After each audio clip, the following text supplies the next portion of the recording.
granitic complex. This is basically the group 2 unit of the Ambela granitic complex. Yes, sir.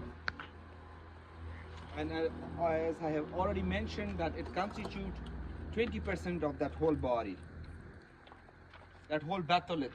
उसका ये 20% constitute करता है. And this unit is consisting of quartzite. I'm right now standing on the quartzite outcrop. You see that cracking nice. That cracking nice is reflective of the fact that it's enriched in quartz. It's a quartz-rich, crunchy noise, right?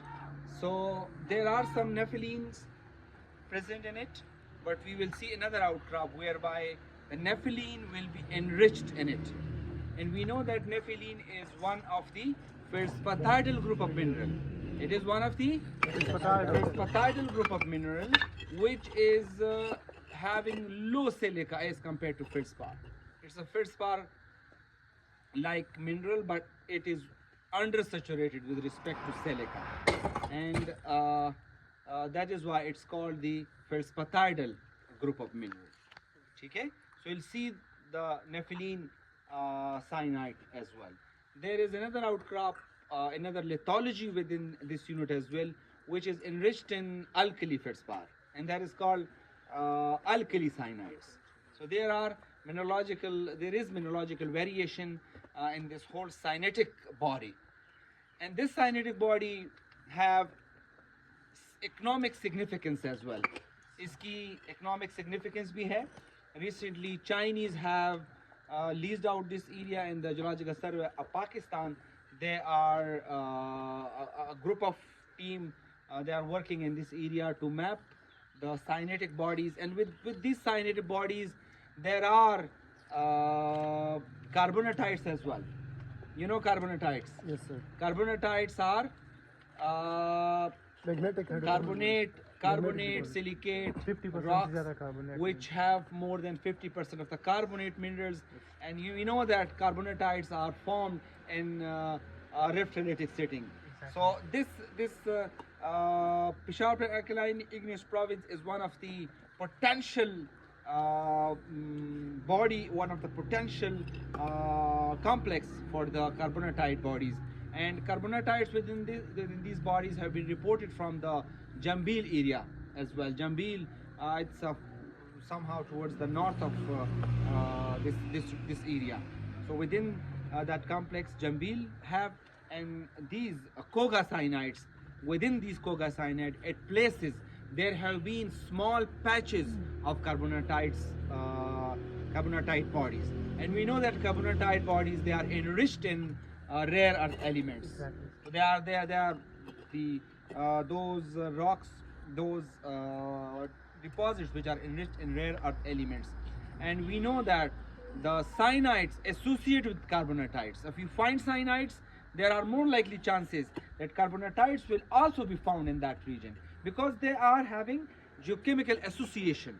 तो जहाँ कहीं भी आपको cyanide, alkali cyanide, square cyanide मिलता है, तो ये आप इसको थॉरोली आप एक्सप्लोर करते हैं कि आए यहाँ पे कोई कार्बोनाटाइड की बॉडीज तो नहीं है, and that might be found in associated with them, because inside the cyanidic bodies we have carbonatites, क्योंकि इसकी डिफरेंशिएशन कुछ इस तरह होती है. ठीक है, तो the cyanide again is one of the economically significant body deposit which are enriched in rare earth elements. तो एक इसकी rare element की significance है.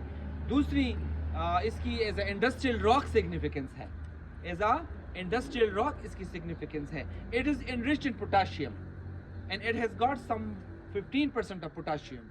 So potassium के fertilizers, जहाँ कहीं भी potassium के fertilizers की ज़रूरत होती है, so this cyanide can be used as a source of fertilizers. Potassium. Yes, source of potassium.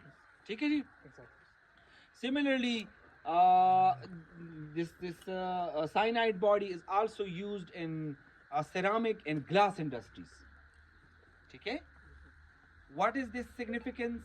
it is used as a flux material because it lowers down. If you air it, it lowers down the melting temperature of the glass, and accordingly durability is imparted to that.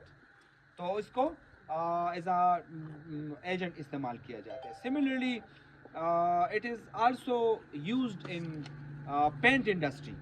Paint industry में भी इसको use किया जाता है. वहाँ पे इसकी क्या यूजेस है? When you air it, the paint doesn't need organic compounds, and we all know that organic compounds are dangerous. They are poisonous.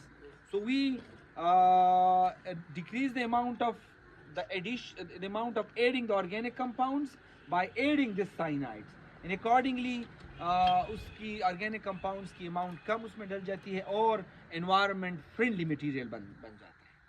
ठीक है जी.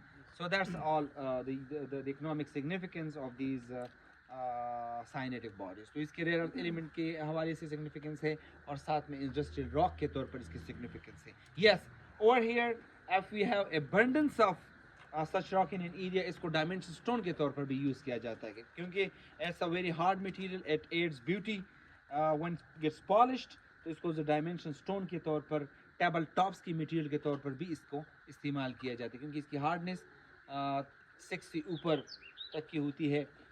तो अकॉर्डिंगली इसको यूज़ किया जाता है. ठीक है. डेकोरेशन के जो मटेरियल्स है उनके लिए भी इनको इस्तेमाल किया जाता है. और there you see that there is some exfoliation weathering over there. You see those scaling of the surface outcrops. ठीक है.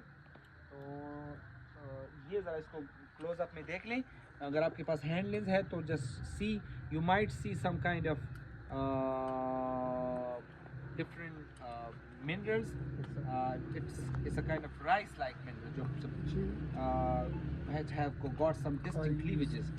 So that's actually the nepheline.